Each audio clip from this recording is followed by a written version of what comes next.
lot of change in the last 2 years, really since the inception of the coalition government. A lot of changes on legislation, a lot of changes which have impacted on landlords, a number of landlords who probably get into the age of retirement, looking at cashing in the investments. And so subsequently we've seen a number of properties which have been selling, and we've seen a lot of property management businesses which have been reducing in stock.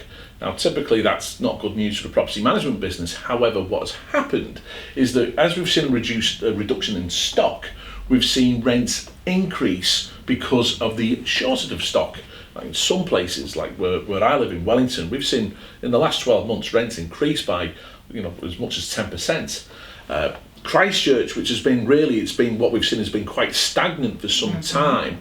Now that's starting to turn. We're starting to see a steady increase in rents there. No, exactly. And what we're seeing here in Christchurch, so a little bit different to the rest of New Zealand, as you've said. However, I have noticed this year, just going on to rents to start off with, we did wonder how that would be with the abolishment of the letting fee, all that now going towards the owner, which that seemed to happen without too many concerns with that. We've actually seen a very slight increase, just exactly what you're saying. Christchurch has sort of stayed the same for a long time post-quake, but we're now starting to see that increase happen, and we're also seeing properties staying on the market for shorter periods of time. All these factors, things like removing the letting fee, which the letting fee has gone on to the landlord to pay, talk on negative gearing, the talk of the capital gains, okay, it didn't happen, but just the sheer talk of it caused enough panic with certain investors to say, right, we're going to put up our rents in anticipation of this, or we're selling. All of this is around supply and demand. So that's the real issues that we're seeing. Other things that we're seeing tenants becoming far more aware of the rights. We're seeing an increase in tenant advocacy groups. No problem with this at all. We actually think it's a good thing. Tenants need to be aware of the rights.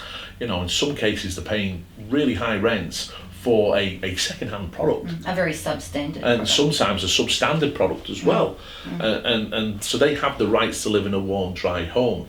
I think that what we're going to see is battle lines being drawn, and it's a shame to use that word battle lines, but unfortunately I don't see any other way. We're going to see this battle around the removal of the 90-day no cause. Now that means that landlords in the past have been able to give notice to a tenant for no reason. Now we suspect that some changes coming through with the RTA. We're going to see tenants, they're going to have to be given a valid reason to vacate the premises. Landlords are going to feel that there's going to be, and our property managers as well, are going to have legitimate concerns around health and safety, around antisocial tenants. Tenants are going, on the other hand, they're saying, well, look, all we're doing, we're moving from house to house to house. It's disturbing our families. We're trying to bring up our families in a community, and we're not being able to do so. Getting that balance right, it's going to be a real big challenge. So that's going to be the interesting space.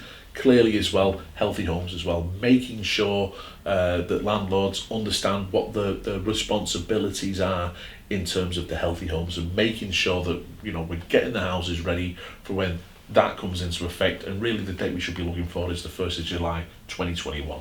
It is something that I think a lot of owners are understanding, because you're right, everyone has the right to live in a warm, dry home, and why wouldn't you want to? The other thing we're also seeing, as you've just said, more tenants knowing their rights. We've just come off our very busy student season, and so yes, everyone is far more aware of their rights, and that's a good thing. I really think it's great, because if people understand their rights, have a better understanding, then that helps us to get a better product and a better service out there.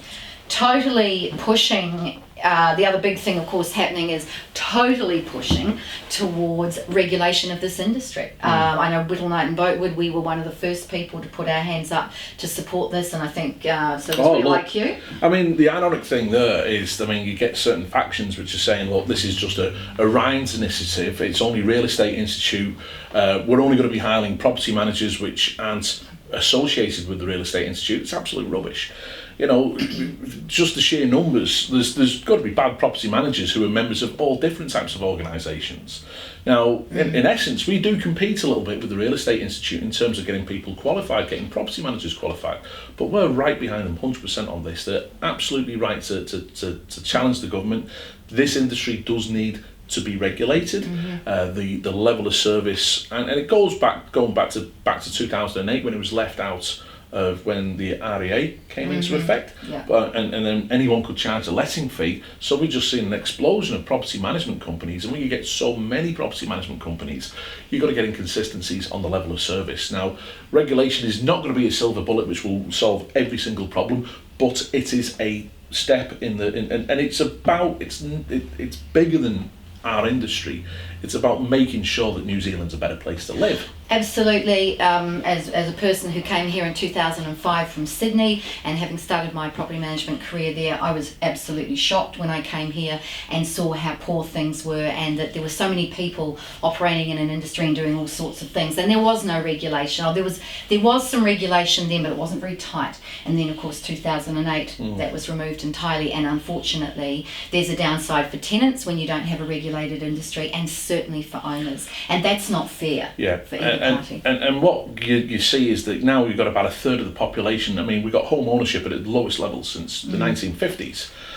So you got more people families who are going to be renting for life, and professional families who are working who are going to be renting for life. So you need to ensure that the person who is responsible for that property, the person who's managing that property, needs to have some basic level of qualification, education. There's got to be like code of practice that the companies who are working towards, like with real estate agents. There's got to be somewhere independent that landlords can go and complain about the practices of property managers, and where property managers can be sanctioned, can have the licenses removed.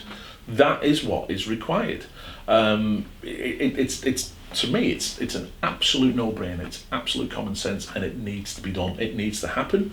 There is talk about, so other organisations talk about, should we regulate landlords? Listen, I think there's merit in saying that if you're a private landlord, then there should be some form of basic education and training that you do. I mean, look, we're a training business, so I mean, I understand that people will say you're only saying that because it's got to be of a commercial gain. But it's so true. It has to happen. It's people can make their own mind up on whether that's the case or not. To me, it's about improving New Zealand as a whole. We need better educated property managers. You need better educated landlords who understand what their rights are, but more importantly, what their responsibilities are when it comes to providing accommodation in the rental sector. And unfortunately, there's too many people within our industry alone, and private landlords who are managing their own properties, who don't understand the core basics of the Residential Tenancies Act. And that's something that we're striving to try and improve.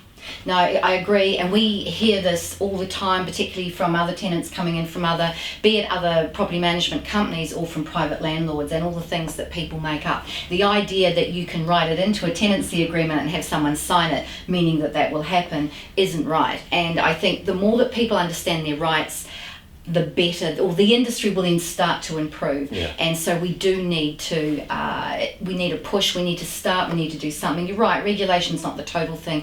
Being I think understanding the industry better and the education is what we need, I can say. We enjoy our time with David. We're all doing our property management certificate here at Whittle, Knight and Boatwood in the property management division, and because we think it's so important that people are qualified and understand what this industry is about. Well, the next 12 months, I think, there's talk that the government is saying, look, it's not on our agenda. I think it will become on their agenda, because I think they've come into power and not taken it seriously about how they've not even given it consideration. They're just thinking that here's landlords who are trying to, providing substandard products, and now they're actually saying, oh no, this is an industry which is looking after approximately 40 to 50% of, or that involves some way in 40 to 50% of all the rental stock. So, I do think that there will be a push. I think we've got a bit of momentum. I think it's going to go that way. I think we're going to see a massive debate around RTA reforms, around even little things as pets. Now, I think, my own view, pets should be allowed in a tenancy if the tenant wants a pet. I think that tenants should be allowed to make minor modifications to the rental property. No problems with that. The big debate is going to be around that 90-day no-cause. We may see the fixed term tenancy go. I look more at what happens in the UK. I think there's a lot of trends in the UK that we follow. A lot of the tenancy law is very similar to ours. We've seen what's called a Section 21 in the UK. It's gone in Scotland. That's the no-cause eviction. It hasn't caused that much problem apparently, but we'll see. It's going to be hotly contested. It's going to be fascinating.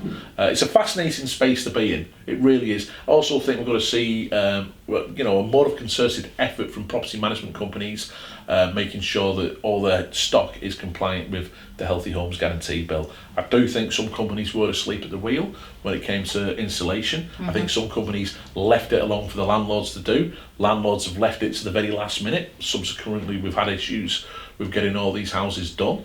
I think that we've probably learned some valuable lessons with that in terms of the healthy homes.